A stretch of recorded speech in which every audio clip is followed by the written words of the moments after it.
Hello, everyone. You're listening to the Small Business Show. I'm your host, Swire Ho, the promo guy. Today, we have WendyAnn Hornak. She's CEO and founder from Far From Basic. I know we're going to have a lot of good conversation.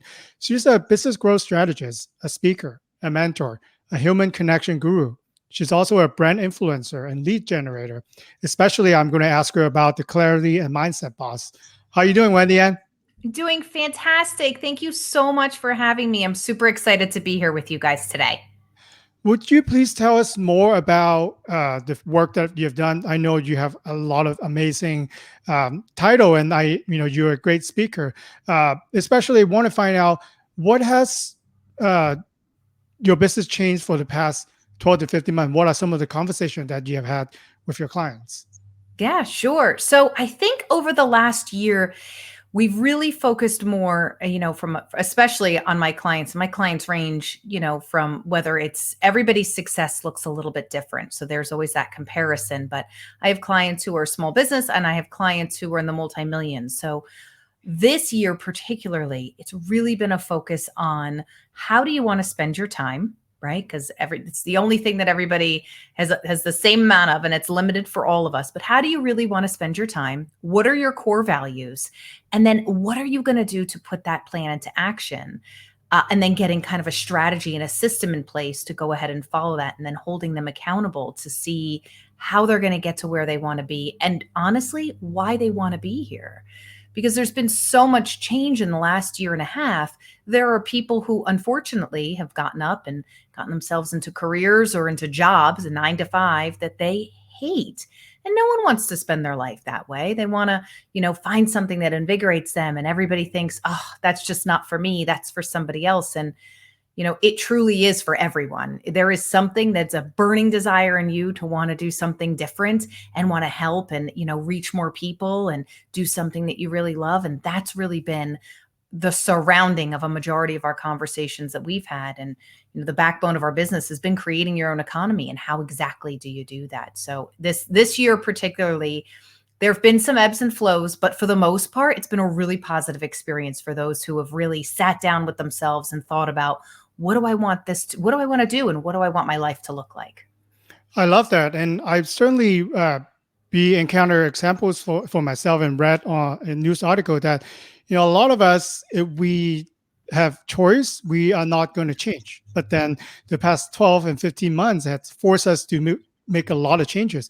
Some good, some we don't feel comfortable with. It. The number of new business starters actually skyrocketed. You might have like a side hustle or something that you always want to do, but then not sure that I'm going to make it. Last year changes that. A lot of people actually follow their passion, and doing some things that they do. Yes, maybe they're making less money, but then they're spending more time with the family. They're doing something that they love. So I think actually the quality of life for certain people have changed drastically for the past year or so. Oh my gosh, I can't agree with you more. And I think that that's what fills my heart so much, is that people are really learning how to take control of their own lives and understand that, to your point, it's not always, people see a number and they think that's the number that I need to hit, but maybe you don't. Maybe you can make it work with this, doing something that you love and spending more time with your family. Listen, I experience it myself. I have 2 beautiful children and I don't want to miss a thing. And I've always had the luxury of that flexibility where, I can work around that schedule and be able to still not miss those moments, but also be able to, grow and expand and help so many other people. So I think it's fantastic that other people have really been able to grab a hold of what they truly want to do and then run with that and grow, quite frankly. Yeah, that brings me to my first question, investing in yourself.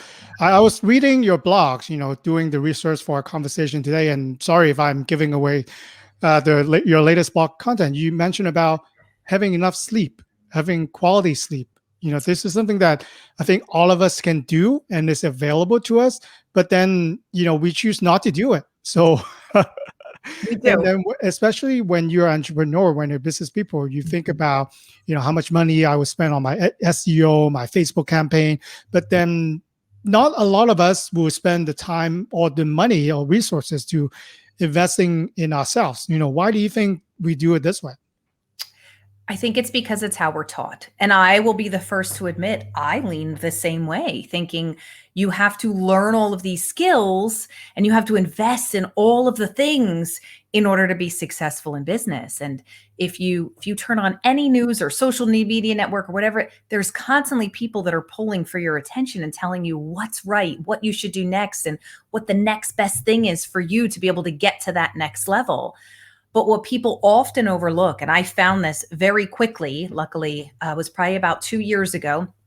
One of my clients actually introduced me to a whole program, started paying attention to it, invested in with Tony Robbins. And I always thought that he was never the business type guru. That whole series that's out there, I'm not your guru. It amazes me how much knowledge and how much I realized then that the growth you're looking for isn't necessarily always in all of these things. The growth you're looking for starts with you. And your clients, I know my clients have noticed it, the ones that I've kept over the years, but will notice a change in you. The more you invest in yourself, the more that you can then give and serve. So, I've had the privilege of investing in many different facets, whether it's social media knowledge, and I've always tried to attract myself with those who are an expert in their industry. And I'm not shy to go out and vet somebody and ask them questions about what kind of results will they see? How long have they been doing things? And, social media can be a tricky place. You can find somebody and think they're amazing because they have all these followers, but you don't know if those are genuine followers or how those are. And my approach has always been very authentic. I feel that you will connect with the people who you want to connect with if you invest in you and truly know what you want and what you're looking for. Because here, at the end of the day, you may think that if I just could make $50,000 a year, if I just could make $500,000 a year, this would all go away. And my very first question when I get asked, when somebody says that to me, is, why do you feel that way? And a lot of it has to do with some of the programming and how you were brought up. But here's the thing, if you invest in you and you learn all of these different tools and tips, and something as simple as what you mentioned, sleep, my goodness, there are things that you could Google, that you could invest in your own health and change the whole trajectory of your day and your week and your month. And your clients are going to get that too. So, they're not just getting, business tips. I'm a big, I've fallen in love with the whole health and wellness sector as well from a personal standpoint. So I try to incorporate a lot of that because, let's be honest, without your health, there's no wealth, there's no living. You're not enjoying your time here. So there are small things that I think that people can look into. But if you are not investing in yourself, whether it's from a mindset, from a strategy standpoint, there's something that's going to be lacking, and that might very well be the reason you are not seeing that next level that you're looking for. Yeah, I totally agree. I'm also a big, believer in health and fitness. It's funny that you mentioned that. I don't care who you are, how much money that you have. If you're not getting your sleep, you can't be functional. You can't be, who you're supposed to be. Sleep is important. It's free. You could do it possibly anytime. Also big believer in napping. So if you have the right schedule, napping, definitely helps. What's funny? I never believed in napping until recently. And then I've realized that you can actually get a quick power nap in and not ruin the entire day. I used to be on the other side of the fence to think, oh my gosh, if I nap, that's that's everything. But no, I think that having children helped me understand that getting in that power nap can totally change things with your energy and your vitality. Your body knows what it needs. Just listen. Yeah, I'm a lot more productive, on certain days that I'm allowed to nap. Just don't spend a little bit time on your phone, and then you could get in your nap. Try it. I'll encourage everyone listening today to actually try it today. If you have the luxury to take a nap, it does so much wonder to you, and you're more productive, and you don't actually have to reach for the afternoon coffee, or Yes. whatever energy drinks that you might have. Just by 20 minutes is, I think, more than enough. Oh, I totally agree. I love this. I love that we're giving out free homework at this point too for everybody to do. Okay, so I know we talked about a few things, and we kind of encouraging people to do that. So for a business standpoint, when you consult a client who feel maybe they're stuck or maybe they're not going where they wanted, what is the one change that you think they could change today to make some impact? I think that you need to start to look at, first of all, who you're surrounding yourself with. And there are times where I'm meeting with people and everybody thinks that this is all the woohoo of the world, but it's truly not. You really need to pay attention to who you're hanging around, what you're putting into your mind, and what's coming out of your mouth. I think that that's the very first place to start. We talk a lot about this in the academy, about your core beliefs and how you feel about not just how you want to live your life and how you want your business to run and how you want your family involved, but also what do you like? What do you not like?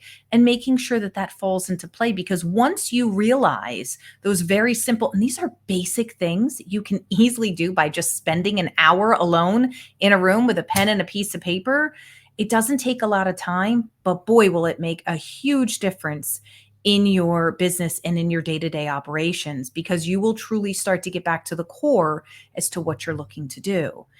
Now, I'm sure you know, as entrepreneurs, you tend to see all the shiny things and think that you need to do all of the things in order to see some type of, massive growth or, make this huge impact that you're looking for. But the truth of the matter is, you can do a lot more with a lot less. It's just focusing on the little things that you need to do and doing more of that. So instead of doing the 10 things, focus on the top 3 to 5 things that you have to get done. Now, some people have more time to spend on their business, sometimes have less. It doesn't matter. It's the consistency, the confidence, and you doing something that you truly believe in. That's going to make all of the difference in your success or failure. And I think that the one thing that I try to say to everybody is stop the consistency is one thing, but you have to stop the comparison. You have to stop looking at people and saying, oh my gosh, how did she or he just do this? How did they just become? It didn't just become. And just a reminder to yourself, they've been working on this a lot for behind the scenes for a long time. I think we all can do better at sharing the journey. Nobody wants to be a one-hit wonder. You want to be successful. So remember, it takes time. It takes time, it takes consistency, and it takes the lack of comparison to what other people are doing. Just focus on you and what you're doing, and you'll get there. It's just a matter of being consistent and being authentic.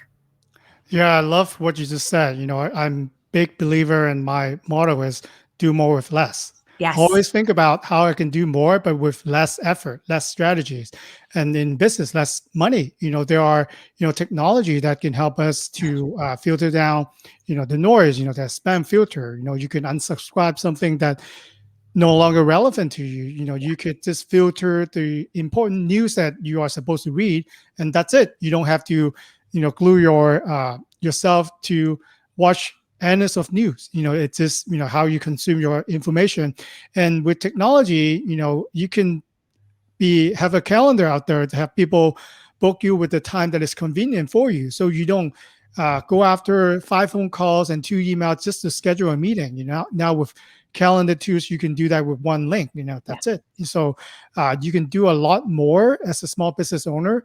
That's what I want to say. Do more with less, and always finding a way to do that. Yeah, and there are so many different things out there that are grabbing your attention. Back to what you just said, I had shared a tip a while ago, and it's amazing. We tend to overcomplicate what we're sharing with our audiences. And this was a simple tip, and I will never forget. To this day, I still get people asking me about this, and wow, that was so great. And to me, it was so simple. Don't overthink it. And the tip was very easy. It was, to your point, what you're spending time on. A lot of people get bogged down in email, and they'll spend almost all day sitting and waiting for emails and just carve out times to do it. And here was my big tip of the day. And this is nothing special. Unsubscribe to the things that you're no longer interested in, because whether you realize it or not, it does draw your attention and draws your energy to go through, watch it, delete it, read it. Why? You're not even interested in that anymore. You don't even, you don't like sports cars anymore. You only like to talk about honeybees. So stop looking at all of the emails about the sports cars. Just pay attention to the honeybees. So really making sure that you know what you're focusing your time and your energy on, I think, is super important. Yeah, and also your second point is, comparing yourself to others. For example, if you're any type of runner or you do any type of sports, if you watch the Olympic trial, then you get depressed. Yes. We might never run that fast. We might never able to move so smoothly like those athletes. But when you're comparing them, think about what they do on the back end. So they always obviously look good when they go onto the trial. But then how many hours do they spend training? How many hours do they spend recovering? How many hours do they, practice from maybe when they're a kid up to until they be on the trial? So do you really want that? A lot of time when we see how it actually being done, whatever that you might want to compare yourself to, you actually might not want to do that. They might look good, right? After all the practice, all what they've been through, but it might not be necessary that you want it. Maybe you want some of it. Maybe you want to be better, but you don't want to be exactly be all the billionaires, what their lifestyle will be and how their struggle that they don't tell you about it, so we might not even want that. Yes, we always seem to pay attention to the highlight reel, don't we? We see all the pretty pictures, we see all the wonderful stuff. And I actually just shared about this not too long ago where somebody had commented on a picture that I had like, oh, wow, looks like the perfect family. And I'm like, it was simply a snapshot in time. And remember, everybody goes through things. I know people who have more money than they know what to do with, and they're not happy. They're not happy. So again, your core beliefs and what you want to do and how you want to spend your time, you have to incorporate all of that before you start making decisions, not just in your life, but in your business. It all intertwines together. Yeah, I really love that. Be careful what you wish for. Because sometimes people work so hard to get there, Mhm. but once they got there, they actually don't like it at all. So because if you have more, power, or if you have more responsibility, then you really have more responsibility. Are you really ready for that, or how does that affect with your life, with your family, especially if you have family? Do you want to juggle both at the same time, which is might not be good for both, or you just want to pick one and focus on one that truly matters to you? Yes, yes. And it's so I love what you just said about be careful what you wish for, because it's so true. Yeah. So let's bring it back to business. I know people always want to have an edge for getting more customer. So we talk about that before we start the show. By investing yourself, by you feeling better, you can Mhm. actually attract more people. People like to drawn to people who seems to be more successful, to be more self-confident. Is that some way that you could think that we can do by investing in ourselves? Oh my goodness. So how long do we have to talk about this? I will give you the highlight reel on this because this is probably my favorite conversation. I think that there's a few things, and especially most clients will come to me and they'll say, how do I attract more clients on social media? I can't find them. I don't know what I'm doing. I don't know where to go. And I say, you just have to take a deep breath.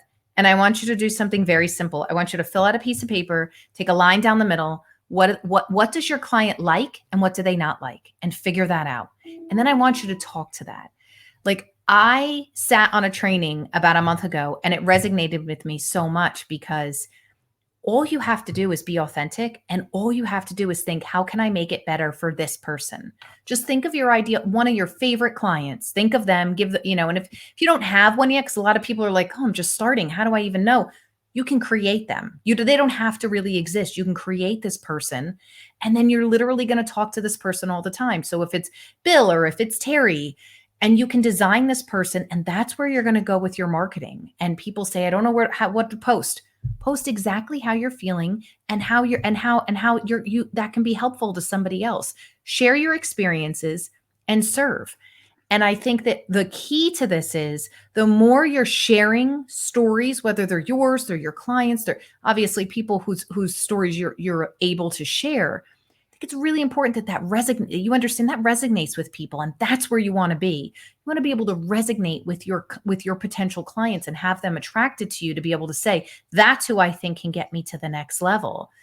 And then when it comes to, well, where do I post and how do I post? And there's an algorithm and there's all this. Listen, be consistent, be confident. And if you are lacking confidence, no one likes to hear this, go to video. Just do video. The more you do it, the better you will become. I was always very blessed. My corporate career, I've had the opportunity to speak with people from, locally to across the country. I've had a lot of experience. So when people say to me, oh my gosh, you're so clear and you're so confident, I've been doing this, back to the comparison, for over 20 years. Let's hope so. I've had a lot of time to invest in this, and I get better I still get better to this day. So it's something that you have to practice, and you have to be willing to, going back to the very beginning of what you and I were talking about, have to be willing to get uncomfortable. It's not going to feel great.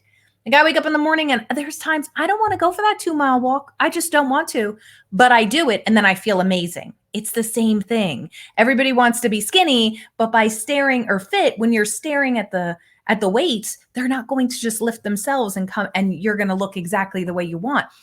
Nobody wants to do it. And I think Mel Robbins had said it best with her 5-second rule. You just have to do it anyway.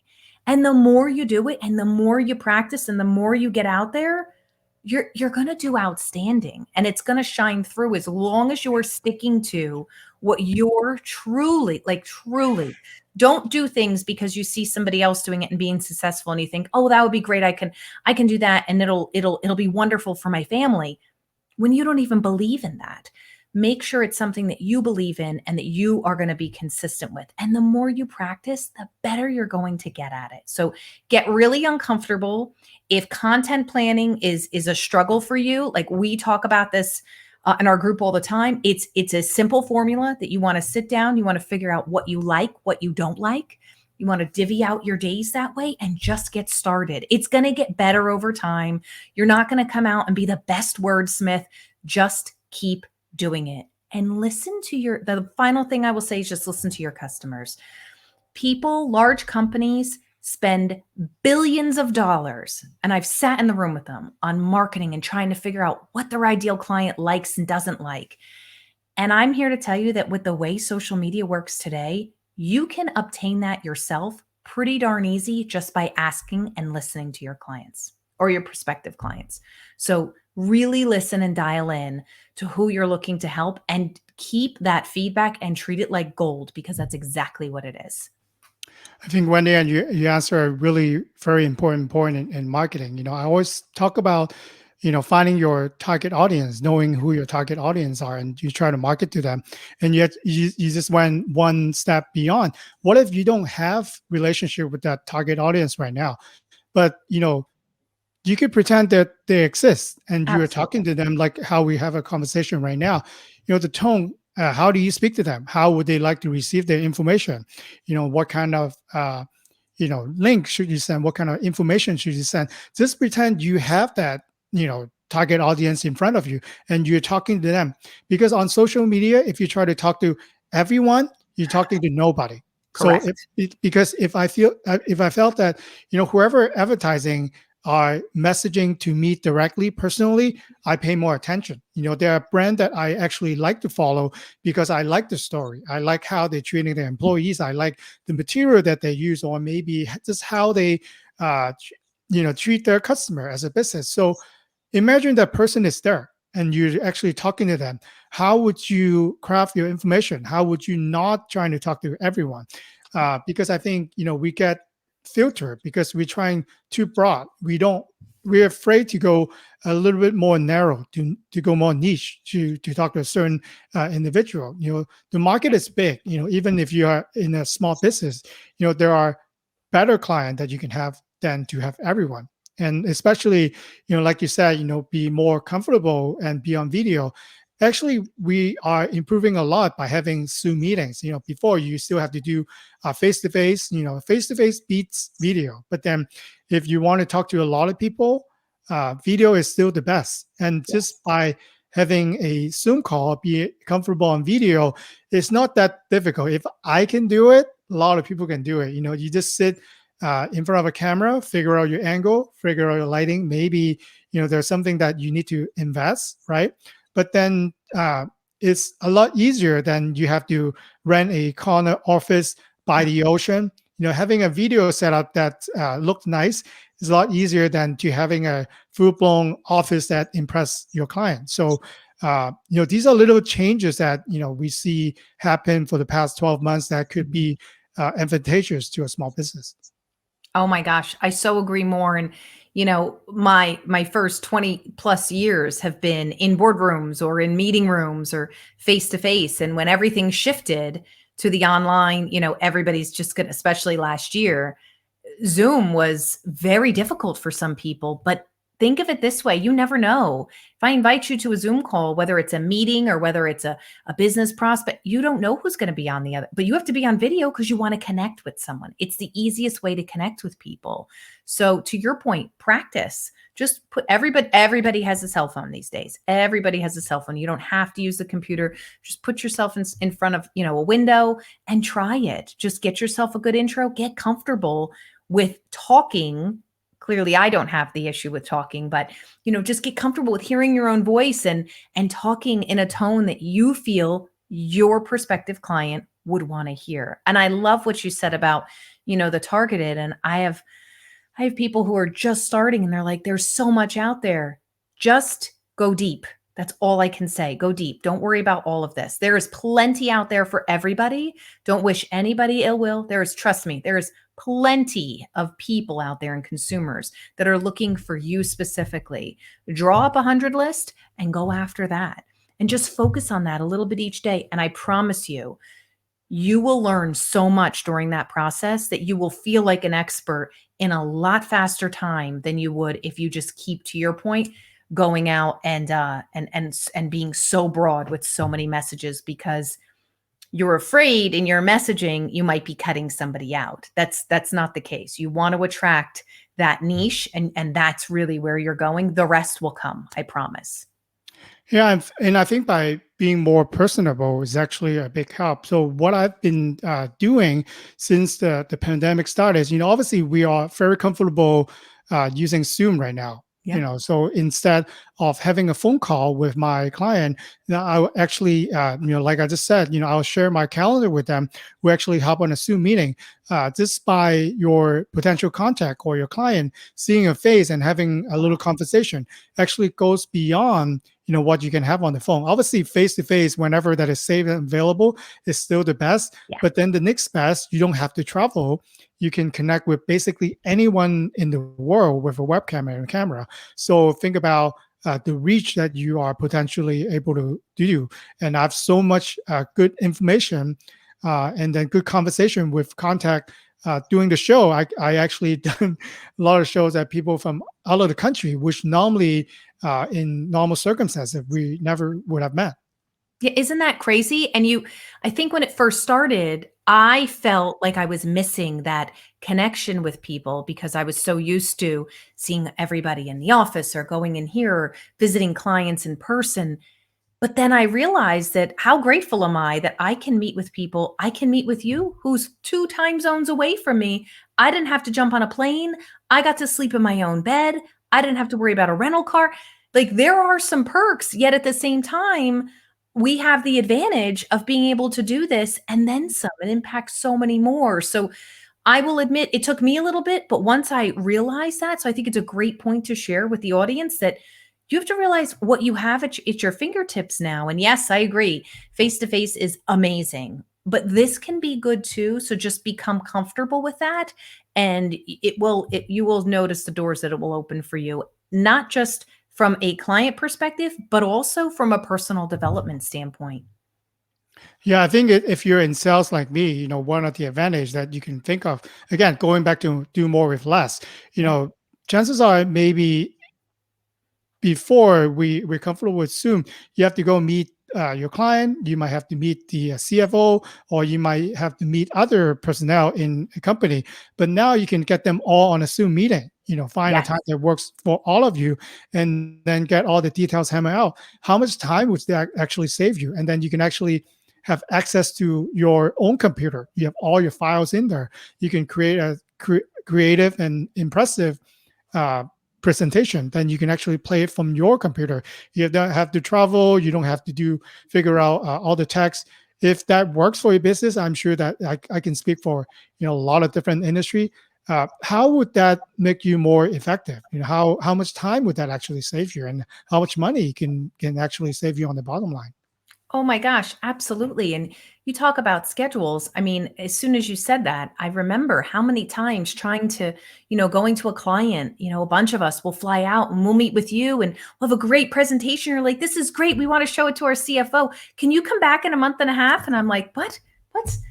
So now you can have all, and you can say, listen, we can redo this in an hour or in a day, and just kind of hit the replay, compared to in the past where you might have to go through seven, a couple different layers, where here you can get everybody on at the same time that works for everyone, and have a really good experience online as well. So yes, I think that face to face is great, but embracing the online regime and where that road is going is so critical to success and longevity.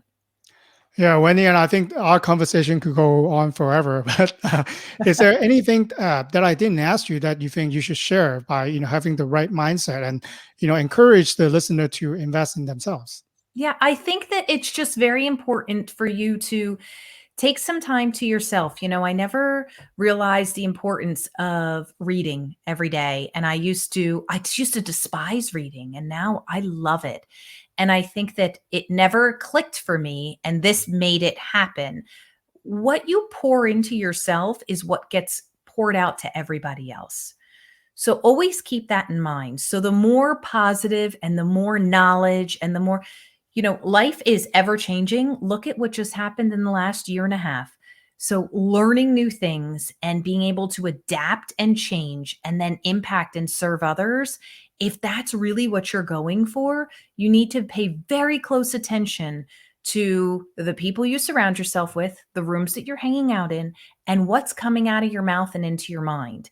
And reading doesn't have to be sitting for 4 hours, in a quiet room with a candle away from your kids and family. I listen to it in the car. I listen to it, in between meetings. So, and I will try to also, I still like the feel of a book. So that sometimes I get the privilege of doing that as well. But I never correlated the fact that what you're reading is also going into your mind. And these are tips and tricks that are coming out of your mouth that could help somebody along the way. So really pay close attention to who you surround yourself with and who you're linking arms with. And if you're looking at somebody and thinking, that's my person, I need to work with them, they're going to be able to help me, and maybe I can help them, and we would have a great partnership. Ask questions. Make sure that who you're connecting with and who you're linking arms with are people who you want to be around, because that at the end of the day is super important for you and for your business. Yeah, using what my kids learned from elementary school, you wanted to connect yourself with people who fill your bucket. You don't want to connect with others, maybe stay away from others that dip in your bucket. So I think that's, one of the golden rules. That you learn a lot actually from, what you are seeing from, kids learning from elementary school. And I can totally tie that into business. It's so amazing how much you can learn from your children, isn't it? And that's one of the things. And somebody, I think I mentioned it earlier. If I didn't, I apologize. But when you're reaching out and you're serving, you need to be serving. If you're reaching out to customers with your hand out, constantly looking for buy, there's a mental block there that's stopping people from connecting with you. So keep that in mind, because that bucket, you need to be filling it for other people, not just constantly pulling out of it. Yeah, I love that. So, Wendy, if listeners and viewer wanted to get in touch with you to learn more about what you do, what would be the best way? So we are all over social media as WendyAnn Hornak, but the easiest way is probably directly through the website, which is www.farfrombasic.com. We've got a couple of really cool free seminars going on now, so feel free to take advantage of those. And if you mentioned this particular podcast, we're also going to do a special one-on-one with you as well. So that'll be super exciting for you guys, because we love the fact that you're supporting and you're doing what you need to do here. And we're super excited and so grateful for being here today. Thank you so much. I really enjoyed the conversation, and definitely we'll have you on, and we'll pick another topic, and go on for for some good information. Thank you. Absolutely. Thank you.